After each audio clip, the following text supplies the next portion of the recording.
Got some breaking news now. Tough story here. 2 American soldiers killed. Apparent insider attack in Afghanistan's Kandahar province. This coming after Secretary of State Mike Pompeo vowed to reduce the number of troops in that country before the election of 2020. Lucas Tomlinson picks up the story from the Pentagon with more from there. Lucas.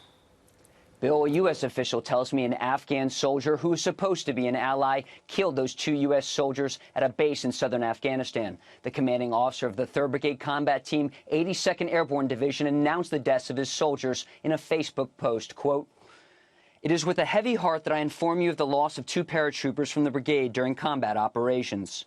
12 American troops have now been killed in combat in Afghanistan this year, compared to 13 last year. In 2010, 473 Americans were killed in combat, at the height of the troop surge when 100,000 Americans were on the ground, compared to 14,000 today. Secretary of State Mike Pompeo says he's been ordered to cut the U.S. footprint even more ahead of the 2020 presidential election.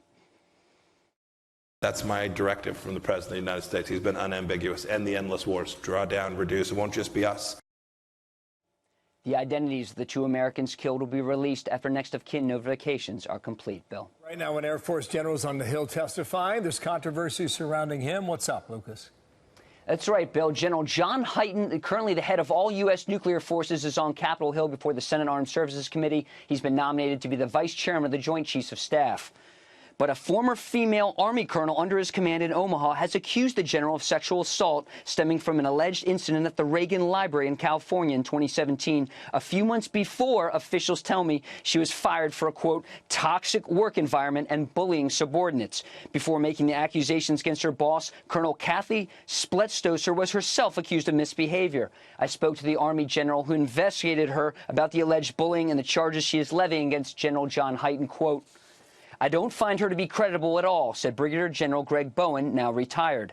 Fox News has obtained an incident report from the Omaha Police Department describing a, quote, disturbance in the office on February 26, 2018, after she was fired. The report says Colonel Spletstover told General Hyten earlier in the day, quote, he had 24 hours to rectify the situation or she was going to kill herself with a family firearm. We have reached out to Colonel Spletstover for a comment. 2 Democrats on the Senate Armed Services Committee running for president, Elizabeth Warren and Kirsten Gillibrand, will not be attending the hearing today, Bill. Thank you, Lucas. A lot to keep track of there from the Pentagon. Lucas Tomlinson, thank you.